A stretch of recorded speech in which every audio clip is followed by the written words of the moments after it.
দেখতে দেখতে আরও কয়েকটি দিন চলে গেল, কিন্তু এখনো পর্যন্ত তোমাদের সঙ্গে এই ভিডিওটি শেয়ার করা হলো না। হ্যালো বন্ধুরা, ওয়েলকাম টু মাই নতুন ব্লগ। এই যে আমরা কেক তৈরি করেছিলাম সেই 28 তারিখে, আর সেদিন ছিল আমাদের ইন্দ্রনীলের দ্বিতীয় জন্মদিন। জন্মদিনে তেমন কোনো প্ল্যানিং আমাদের ছিল না, কারণ ওর মায়ের স্কুলে অনেক চাপ ছিল। তার জন্য আমরা চিন্তা করেছিলাম তেমন কিছুই করব না, একদম যে কিছু করব না এটা তো হয় না। তাই চিন্তা করলাম নিজেদের মতো করে ঘরের ভিতর জন্মদিনটা পালন করি। তাই বাড়ি থেকে ইন্দ্রনীলের দিদা মানে আমার মা আর ইন্দ্রনীলের ঠাম্মা দিদি আসছিল। যাই হোক, কেকটা তো আমাদের বাসায় তৈরি হয়, তাই বার্থডের আগের দিন আমরা কেকটা তৈরি করলাম আর বার্থডের দিন এই ডেকোরেশনটা করলাম। আর সকালবেলা থেকে যা যা করণীয় সবকিছুই করেছিলাম। ওর মা যেহেতু স্কুলে জব করে, আমি সকালবেলায় উঠে ওর জন্য পায়েস রান্না করি, পূজা করে ওকে সেই পায়েসটি খাইয়ে দিই। যেহেতু প্ল্যানিংটা খুব ছোটোখাটো পরিসরে ছিল, তাই তেমন কাউকেই ডাকা হয়নি। আর বিকালের দিকে অনেক ঝড় বৃষ্টি শুরু হয়ে গিয়েছিল, তার জন্য তো মোটেই কাউকে ডাকিনি। আমরা বাসার ভিতর যে 2-4 জন ছিলাম তারাই আমরা বার্থডেটা পালন করি। আমাদের খুলনাতে ওর দিদি দাদা আরও অনেকেই ছিল, কিন্তু তাদেরও কোনো খবর দেওয়া হয়নি, তার জন্য সরি বলছি সবার কাছ থেকে। আর এই যে দেখো, রাতে যখন সব কিছু রেডি করা হয়ে যায়, যেহেতু আবহাওয়াটা খারাপ ছিল, বারবার বিদ্যুৎ যাচ্ছিল, তারপর প্রচণ্ড গরম ছিল, কারোরই মন মেজাজ ভালো লাগছিল না। এই যে তার জন্য গিফট এসেছে চকলেট মোটু। কত খুশি সে এগুলো পেয়ে।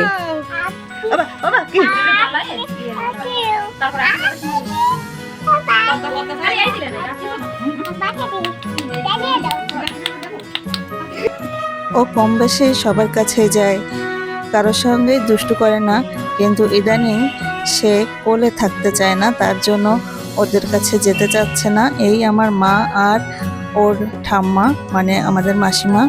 এরপর বেশ কিছু সময় ধরে চললো ছবি তোলা। স্থির হয়ে কখনোই থাকে না, তার জন্য ছবি একটাও ঠিকঠাক হয় না। ওর মার সঙ্গে বেশ কিছু ছবি তুলে নিল। ফাইনালি অনেক কিছু বলার পর কয়েকটি ছবি তুলতে দিল। যেহেতু রাত বাড়ছে, তাই আমরা দেরি করলাম না, তাড়াতাড়ি করে কেকটা কেটে নিলাম।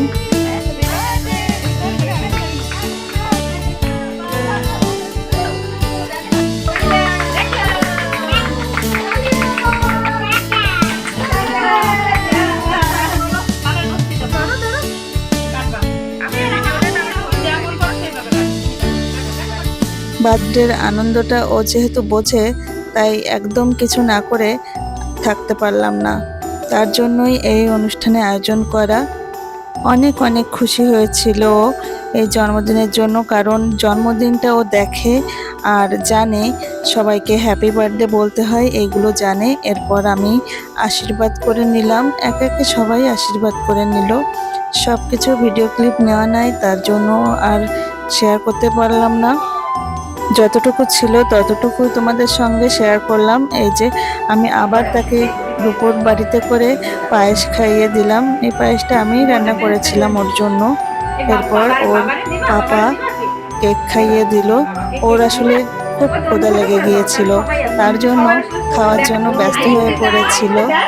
ওর বাবা যেহেতু ইটালিতে থাকে, তাই জন্মদিন অনুষ্ঠানে তো থাকতে পারবে না, তার জন্য সে সবসময় আমাদের মাঝে আছে, ফোনে ভিডিও কলে দেখছে, তাকে আশীর্বাদ করছে। আর এর মধ্যে দিয়ে জন্মদিনের আয়োজনটা শেষ করা হয়। এরপর রাতের খাওয়া দাওয়ার পালা। আজকের ভিডিওটি যদি কারো ভালো লেগে থাকে, তাহলে অবশ্যই সবাই লাইক কমেন্ট করবেন আর আমাদের ইন্দ্রনীলের জন্য আশীর্বাদ করবেন।